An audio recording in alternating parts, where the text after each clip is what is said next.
I'm completely impressed. I'm impressed by the knowledge and expertise of the speakers, and I'm humble. Also by their humbleness. So two things are always impressive with the knowledgeable people: how knowledgeable they are and how humble about their knowledge they are.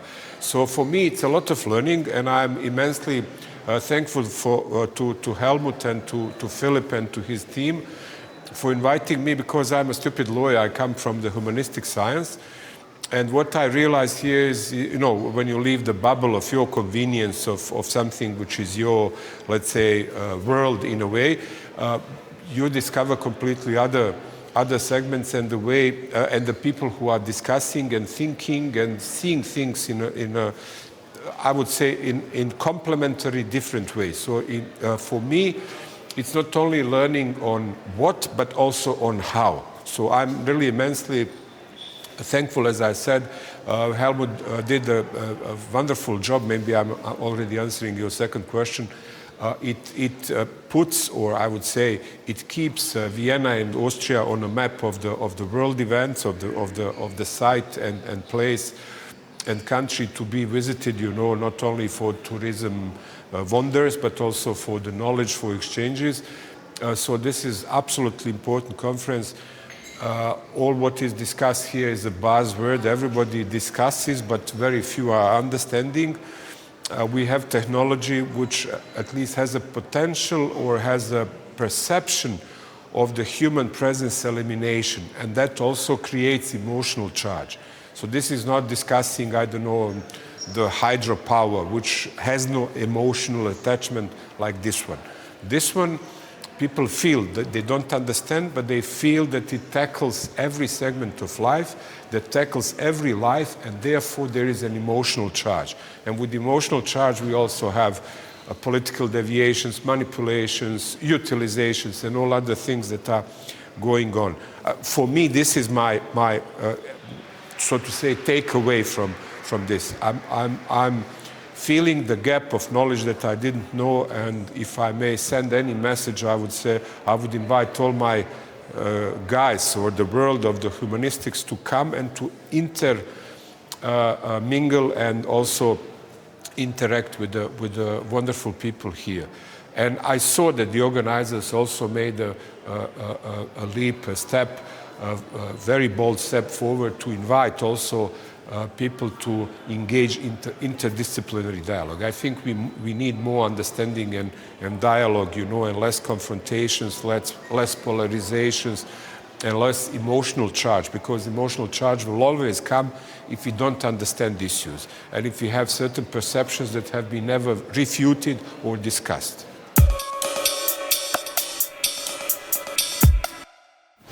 Like everyone, lunch and dinner is always a highlight, not because of food, but because you can really those are like happy accidents when you bump on person, taking food or whatever, and then you discover many people that are not, because if you attend the panel, you more or less know what you can expect.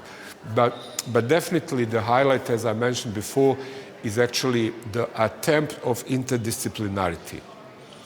It's never perfect, and it's very difficult, so you can go either in a broader picture or you can go deeper, so both things are very difficult. So if you try to keep the larger picture, it's very difficult to go deeper into substance, and then very often people say, okay, so what is the point if we are just talking the commonplaces, the generalistic stuff.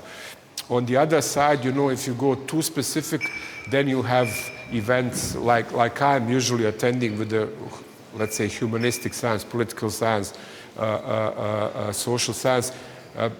We are very often regarded as a fach-idiots, so we are just from experts, people who know more and more about less and less. And then we are creating a bubble, and we believe that this is something that can explain everything in the globe. So interaction is always good, and definitely this attempt of interaction is, for me, it's a big discovery. Besides many things from the natural sciences, the technique, let's say digital world, the cyber world, for me it's always discovery. I mean, of course, we all try to follow events, but it's not deep and structured. as much. And this humbleness, knowledge and humbleness of participants, of the delegates. And again, I have to congratulate to Helmut and his team for a wonderful event and getting all those people here. So it's a big work. It's really a big work. So my sincere congratulations and admiration as well.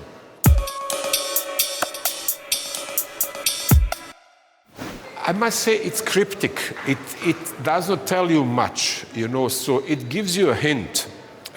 Maybe it tells, so I can talk from my world, so I deal with international law, I'm usually attending conferences with the UN or OSCE or OECD.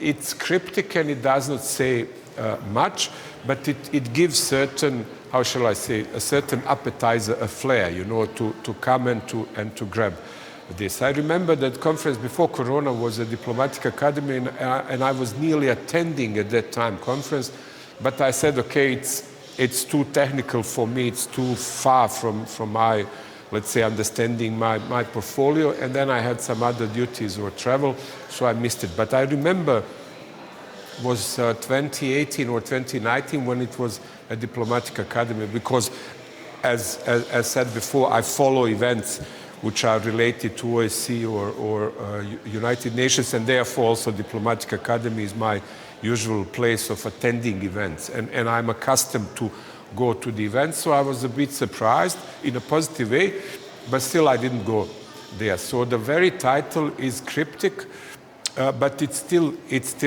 inviting enough, so title has to be, it's always a fight between description and also some sort of compact, you can't have a sausage, you can't have a title in 2 sentences, you have to be 3-4 words, and then it's always difficult, how to get it,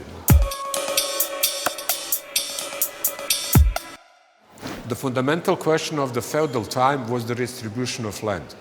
The fundamental question of the early capitalism, or early accumulation of capital, especially, was the question of who controls and distribution or ownership of the means of production. And therefore we had the first crypto